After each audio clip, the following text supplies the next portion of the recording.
Hey guys, Chris Gargolino here with Widow Creek Photography. Today we are going to cover shooting videos with smartphones and some simple low-cost gear. We'll cover stabilization, audio, and lighting.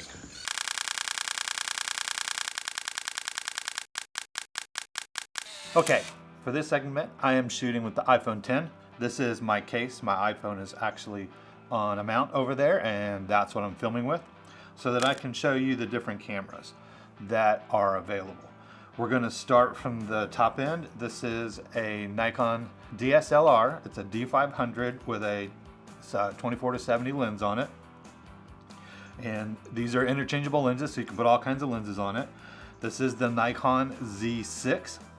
And it also has interchangeable lenses. It will use the same lenses as the Nikon's F-mounts, but it also has its own Z-mount lenses that work really, really well. The autofocus on these are pretty stellar. This is the one that I'll be shooting most of this video with, except for the sample footage. And then here you have the Canon M6, and this is a DSLR. This is a mirrorless. This is a mirrorless as well. It's just smaller. It does come with interchangeable lenses as well, so you can swap them out. And the nice thing about this one is it does have the flip up monitor so that you can see what you're doing. The Nikon does not. I use an external monitor when I'm shooting with it. And this one is in a cage because I do a lot of shooting outside with it. That's what this is right here, is the cage. Then we have the GoPro 5, which is your standard generic GoPro. Works pretty well, but it doesn't have very good stabilization. And then we have the 8, which has great stabilization, and it's the newest one out on the market. It's clean. The 4K is excellent, and it's coming out with these things called mods in next month in January, where you can put a flip-up screen so that you can put it in selfie mode. It comes with the ability to plug in for audio a lot easier, and it has a light kit, and I believe it has an onboard shotgun mic. All of the 3 different mods will clip onto it, and it will be pretty cool when it does come out. And then this is the GoPro Session. It's a much smaller. It can be put into different areas. All of these except for the Canon shoot in 4K. The Canon only shoots in 1080p. I do most of my exporting is in 1080p. I like shooting in 4K a little bit so that I can crop it in if I need to. Right now this iPhone is shooting in 4K. So as you can see, size is quite a bit different, as well as weight, but shooting with a smartphone is very viable. It's a very good solution. Just getting started out, you do not have to have that huge production of gear like we've been talking about up to this point. So those are the different cameras that are available, and what I didn't cover is the actual handheld camcorders, shoulder mount camcorders and things like that. But this is typical today of what you would see in a videographer's war chest of gear if he was going to go out and do a video shoot. There's nothing here that those big cameras can do better than these until you get up into the $100,000 range. But for the stuff that we're doing on the web, this is it right here. Right here. This is it. All right, so now we're going to talk about audio. I have my Nikon up on top. I'm videoing this with the Nikon, but right below the lens I have the iPhone X, and there's no microphone going into it. This is how the audio will sound if you use just the iPhone or a smartphone by itself. This is it. This is what you're going to get. And it's not very good quality, especially in a surrounding like this, which could be a warehouse, a garage, an office building. It's going to give you that echoey sound. So before we get into the external audio options, let's talk real quick about the iPhone audio. Now, if it's in close quarters, it will do okay. It actually does really well. I can't vouch for the Android line of smartphones. I've only ever had Apple. I know that the iPhones, the 10s, the 11s, even some of the older ones do really well when it comes to the audio if you're really close and you're not moving around a lot. So running strictly with an iPhone is an option. Now on top of the iPhone audio, I do have a lavalier mic, which is right here. This is right here. It's wireless, it's hooked up. And if you look inside here, you can see there's a microphone right underneath my shirt. I like hooking it to my necklace. If you're not careful, moving around will give it some noise. But I also have, which you cannot see at this moment, right here, and I'll show a picture of it in a little bit, but I have a shotgun mic.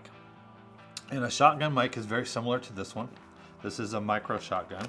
So it's gonna look very similar to this right here. It's just gonna look like a shotgun, except for that one up there is much bigger. The shotgun mic doesn't require any wires or me to be connected. So if you're moving around a lot, that's not necessarily a good option. If you're moving around a lot, say that you're doing a demonstration or a how-to video or something like that, then the wireless option's the way to go. And I've got several videos on what are some good wireless options. One of those videos is this bad boy right here. So I'm gonna pause this for a second and I'm gonna grab, right here, I'm gonna grab my iPhone so I can show you how this works.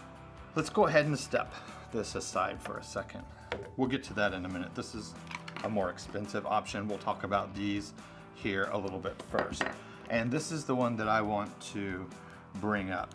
So while the wireless options can cost several $100s, you don't have to go wireless. This is a wired lavalier mic. It works just like the wireless does, except it has a long cable. And this would work in my situation right here. This would work well. If you're moving around a little bit, this will work well, as long as you're staying within the distance of your wire. And these do come in varying lengths. You can get them in 10 foot, 15 foot. This is a 20 footer, so it works really well. This one will work with both smartphones and DSLRs. It has a switch right here to switch over to smartphones. And then when you plug them in, all you need to do is just like the iPhone, you need to have the adapter. The Android's just plugged straight in. And this would go right into your phone. This would go up onto your lapel. And then your audio would sound similar to what you're listening to right now through this wireless system. That's a really good and expensive options. These start around 15 to 20 bucks. This is a game changer if you're running just straight iPhone and you want good audio. This is a must. You gotta at least go this far. While the onboard audio will do okay, this will take care of a lot of problems and headaches for you down the road. So at least go with a wired lavalier. Now, let's talk about wireless. So this is a wireless system here. This is a transmitter, and this is a receiver that's on here. They're pretty small, and the way that they work, let's get that out of the way, is these ears come out, and then you unscrew this right here. This is adjusting the size of those ears. Up, up, up, up, up, up. Then your iPhone is going to go inside here, just like so. So you have your receiver on the back. You have your transmitter over here. Now you can, like I had this earlier, you can put your receiver on a tripod. We'll talk about mounts here in a minute, but let's just put this on here just for grins. Now this will also work to hold it just like so that you can do your filming, you can do your selfie mode if you want. But now you can set your iPhone up somewhere and have it record you, and then have your audio come in here. So this way, and we'll demonstrate this here in a little bit, but this way, when this is hooked to your lapel, you're walking around and your camera's still, you can do all of your instructions, your how-to, and things like that, and have excellent audio. Excellent, excellent audio. Now when it comes to microphones, whether it's wireless, wired, or shotguns, things to think about are lavaliers. Lavaliers go underneath your neck, and they're great for talking when you're doing demonstrations and things like that. Shotguns, if you're not moving, like this one's mounted up here on a stand and it's pointed down, but it's a lot bigger. So these shotguns do well. I like having these shotguns for ambient noise, so that if I'm at if I'm inside of a warehouse, maybe I'm sewing some camping tents, I would put the shotgun next to the sewing machine so that I can pick up that ambient sound. And that shotgun will plug right into these wireless receivers, just like so. And now you can set that aside while you're doing your video elsewhere. When it comes to the lapels, the other option is what's called a wraparound or over the ear option. These work really well, and I'll demonstrate it. These work really well if you're doing like exercising or hiking or moving around a lot where there's a lot of breathing and things like that. This isolates out all the breathing really well. And this also frees up your hands. You can move around and you won't have any scratchy noises coming from underneath your shirt or what have you. And then when it gets windy outside, these little muffs that you see on here, like I put on this shotgun, these little muffs are called dead cats, and they go on the end of your little microphones on here, and that blocks out all the wind. So if you're outside and you're moving around a lot, this is going to be on the outside of your lapel instead of inside. I like to hide mine, but this will be on the outside, and this will block all the wind and help the wind. The transmitter and receivers systems. These systems come in a variety of different combinations. This is a single microphone system, and it has different channels that you can change and things like that. It has the ability for you to listen on the receiver and hear what's coming in, so that you can hear if there's bad noise or ambient noise going around before you sit down to your talking. I have a set that has 2 transmitters and 1 receiver, and they work on different channels, so that way I can conduct interviews and be able to move around, and I don't have to hold a microphone in somebody's face. That's just kind of awkward when you're trying to film. They all come with a variety of different cables. The ones that are like this one is gray. It's probably hard to see there. I'll try to zoom in, but there's actually 4 sections on here versus 3 sections like you see on here. And this one's for the iPhone, but it does require, the lightnings do require the adapter, whereas these would go directly into Androids without the adapter. The wired ones will come with both. They always come with both, so you'll be able to do both, as well as the shotguns. This little mini shotgun here, here's one for the Apple, and then this one's for the Androids or DSLRs. That's pretty much all you need to know about microphones and audio, because you can tell the difference just by listening to this video. So let's talk a little bit about light. Light's extremely important for your video. If your video is not well lit, then what's going to happen is it's going to boost up the ISO because it's struggling to get enough light in. And if it boosts up the ISO too much, your footage is going to look grainy. Now, I'm shooting this with the Nikon Z6, and it does extremely well in low light, so you're not going to see a lot of grain here, but what you will see is all the dark shadows. So let's go ahead and turn off these 2 studio lights that are up and running right now, and let's take a look at the difference. Alexa, turn off the video light. So the camera compensated, and it's trying to light everything in the background, everything in the foreground, so that it looks good, but it's still struggling with the brights over here that's coming in from this. A lot of sunlight does over here, and the shadows on this side over here, because there's no additional light on this side at all, none whatsoever. The products on the table are not going to be lit very well either. So you really want to have some video light. Now, if you're in a studio, you can use studio lights like that I have in here, and I'll put some links down below. But these LEDs do an awesome job. Let's go ahead and turn them back on, and you'll see. Alexa, turn on the video light. Now that we've got our light back, our video looks pretty good. It's well lit, everything's kind of balanced. I still like it a little brighter on one side and a little dimmer on the other, just adds some dimension. But for the sake of this discussion, we're going to talk about these small independent lights. Now, this one from Aperture does a really good job. You got to have something that's going to have the ability to adjust the output. There's just no question about it, because you're always just going to be able to, you just want to add light, you don't want to overpower with it. And it's nice having these kind of filters on the front. There's 2 of them here, and what they do is there's just magnets that put it on here, and this helps cut the lines, the edges on shadows, so it softens the look a little bit. But when you turn your lights on, like I said, you need the ability to adjust. And this one has the ability to adjust. So I can adjust this all the way down to almost nothing. And then I can bring it back up pretty quickly. The other thing that this does too is it has a boost mode that I think is pretty cool. So you can come right over here and hit boost mode real quick, and it'll bring it up for boost mode. Then you can go back down to wherever it was you had it. Another great feature that you want to look at, let's go ahead and make this all the way bright. Actually, yeah. We're going to switch this over here.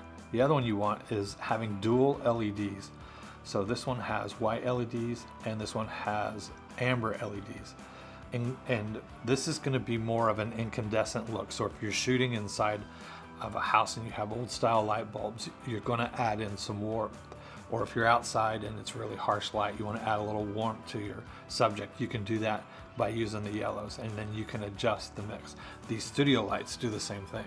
So I can adjust the temperature of the light as well. So it's really good to have those kind of features. Now over here on the Dazen, not only does it have the some of the same features, we'll go ahead and turn it on. It also comes with filters, and there's several other kinds that you can get.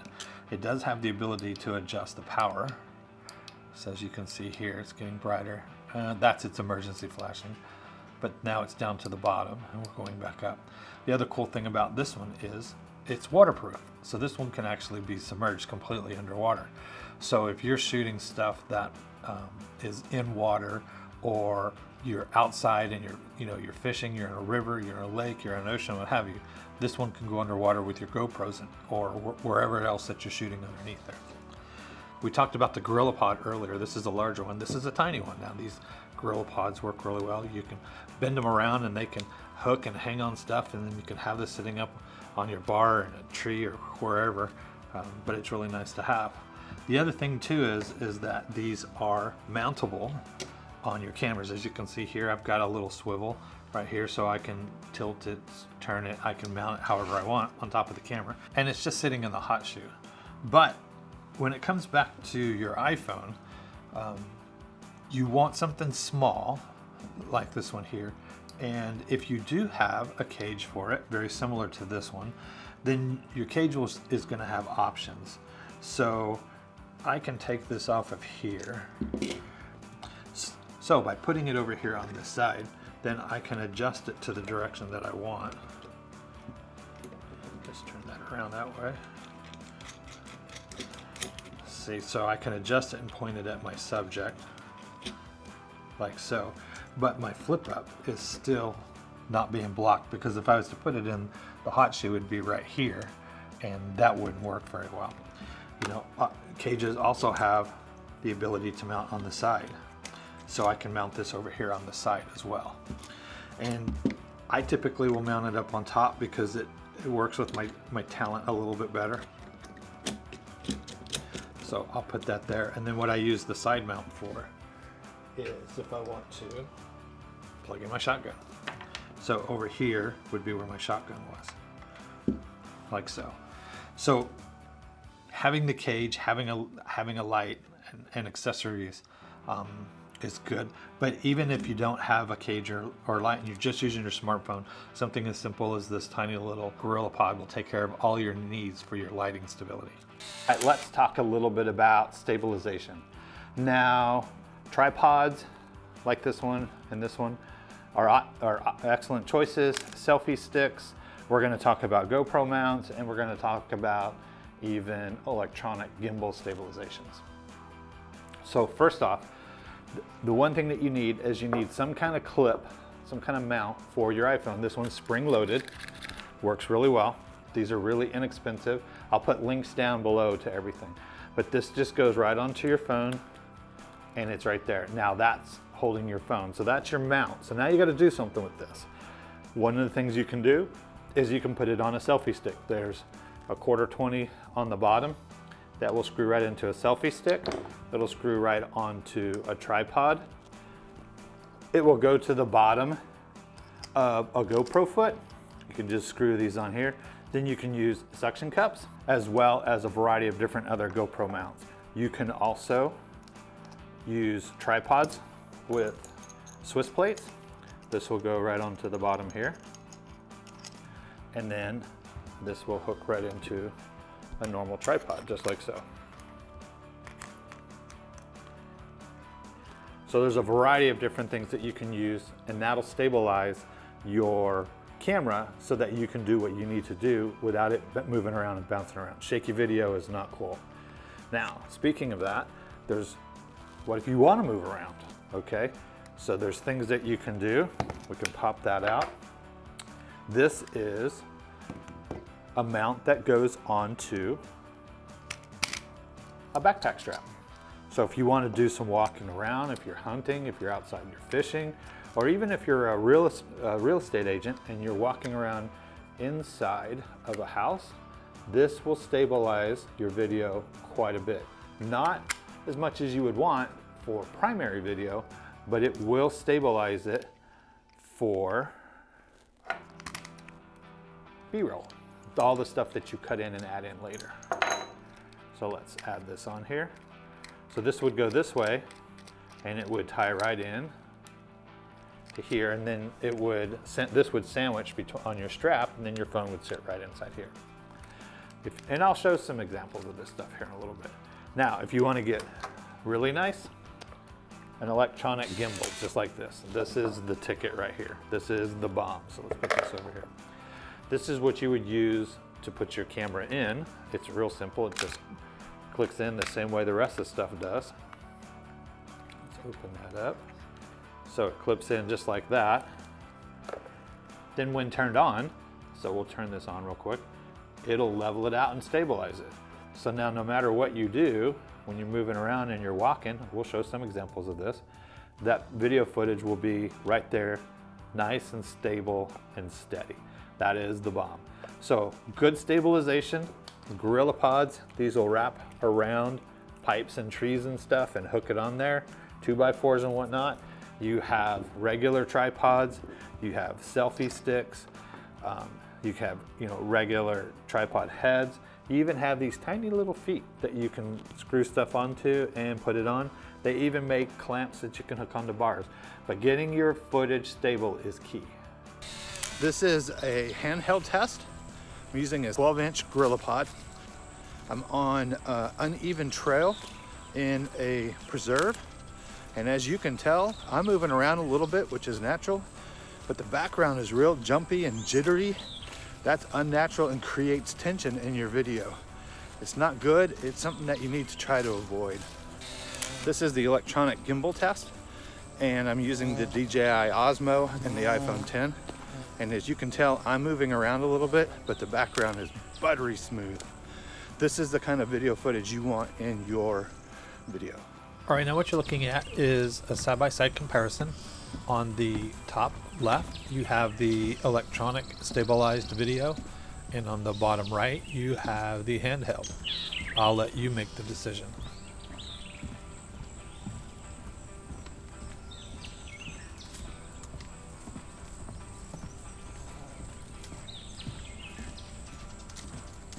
Here's a few shots from my hike this afternoon. These were all shot with the iPhone 10. I did use a variety of different kind of stabilization, from stationary mounted to electronic gimbal. Also, there's a couple of different kind of microphones in here. There is a wireless lav and a small shotgun.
Well guys, I hope you found this information helpful.